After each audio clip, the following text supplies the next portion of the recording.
ছাত্ৰ-ছাত্ৰীসকল মই এতিয়া তোমালোকক অনুশীলনী 8.1 ত্ৰিকোণমিতি চেপ্টাৰৰ 7 নম্বৰৰ অংকটো মই কৰি দি আছো। ইয়াত দিয়া আছে যদি cot θ = 7/8 তেন্তে মান উলিওৱা।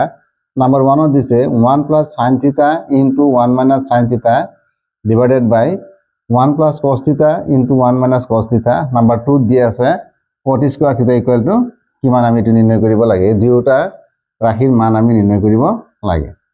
এতিয়া ইয়াত দিয়া আছে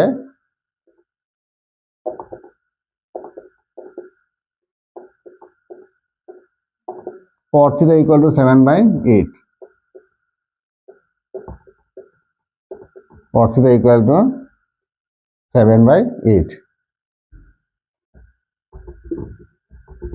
এতিয়া মই এটা ত্ৰিভুজৰ ছবি অঙ্কন কৰিম।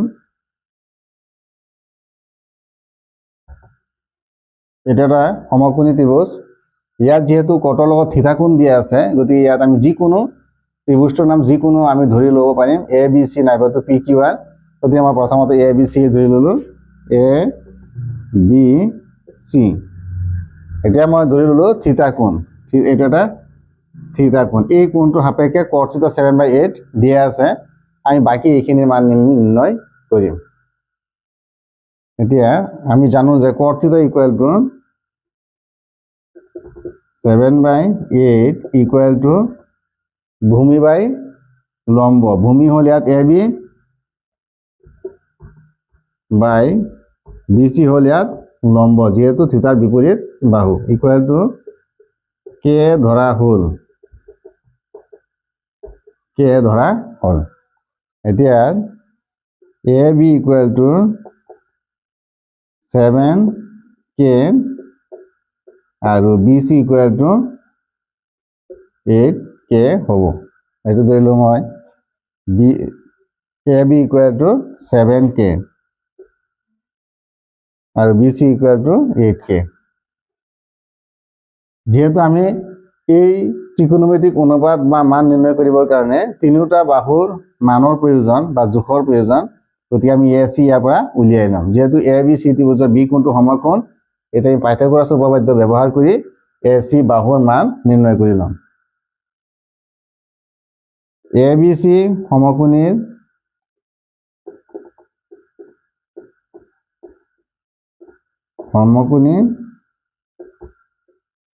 ত্ৰিভুজত পাইথাগোৰাছৰ উপপাদ্য ব্যৱহাৰ কৰি পাওঁ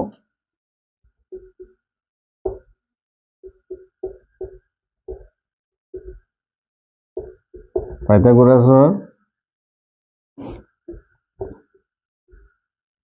উপপাদ্য ব্যৱহাৰ কৰি পাওঁ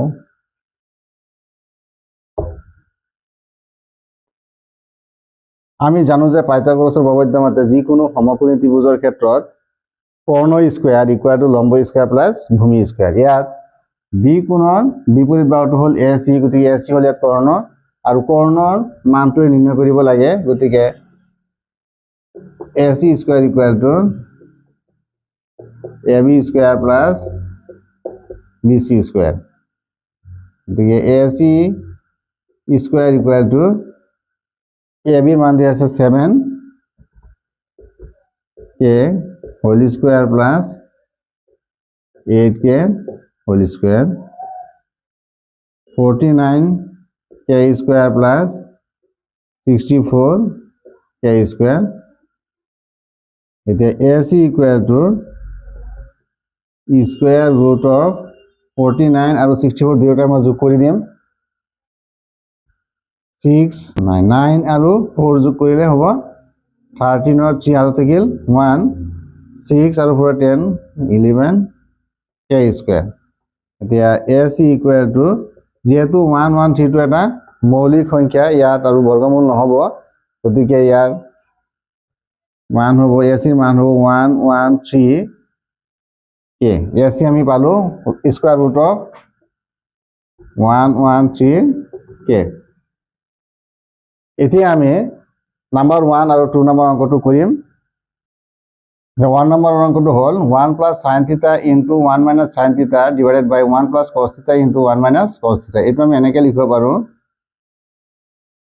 1 প্লাস সাইন থিটার 1 মাইনাস সাইন থিটা পূরণ করিলে 1 মাইনাস সাইন স্কোয়ার থিটা ডিভাইডেড বাই 1 মাইনাস কস স্কোয়ার থিটা। যেহেতু ইয়াত সাইন আৰু কস আছে গতিকে সাইন আৰু কসৰ মানটো মই ইয়াত নিৰ্ণয় কৰিম। সাইন থিটা ইকুৱেল টু লম্ব বাই কৰ্ণ, লম্ব বাই কৰ্ণ, BC by AC equal to 8k divided by square root of 113k, এটুকে কেঞ্চেল গ'ল, 8 বাই স্কোয়ার রুট অফ 113 আৰু cos থিটা ইকুৱেল টু ভূমি বাই কৰ্ণ, AB divided by AC equal to 7k divided by square root of 113k, এটুকে cancel গ'ল, 7 বাই square root of 113। এতিয়া মই 1 মাইনাস সাইন স্কোয়ার থিটা মানে আমি জানো যে কস স্কোয়ার থিটা আৰু 1 মাইনাস কস স্কোয়াৰ থিটা মানে সাইন স্কোয়াৰ থিটা। এতিয়া মই কস স্কোয়াৰ থিটাৰ মানটো মই বহুৱাই দিম। কস স্কোয়াৰ থিটা মানে 7 বাই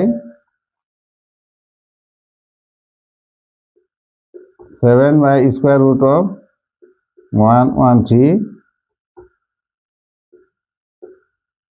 হোল স্কোয়াৰ আৰু সাইন থিটাৰ মান হ'ল 8 by 113 whole square equal two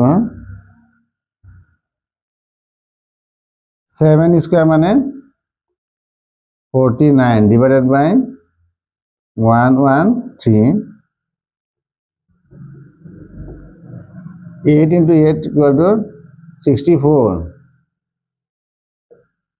divided by 113 square root 2 যাব গতিকে 113 cancel, ইয়াত থাকিল 49 divided by 64, 1 plus sin theta 1 minus cos theta divided by 1 plus cos theta into 1 minus cos theta নির্ণয় মান হল 49 divided by 64।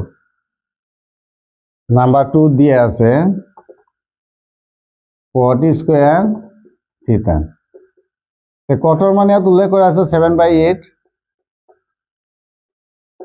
হোল স্কোয়ার, গতিকে 7 into 7 49 divided by 64, cot square থিটা equal two 49/64 হ'ব। ছাত্ৰ ছাত্ৰীসকল ইয়াত মই এটা কথা কৈ দিছোঁ তোমালোকক, cot স্কোয়ার থিটা এইটোহে শুদ্ধ, কিন্তু cot থিটা হোল স্কোয়ার এইটো অশুদ্ধ, এইটো ভুল, গতিকে তোমালোকে এনেকুৱাকৈ অংকটো নকৰিবা। cot থিটা হোল স্কোয়াৰ এইটো কিন্তু ভুল, এনেকৈ নাপাতিবা, cot স্কোয়াৰ থিটাটোহে শুদ্ধ।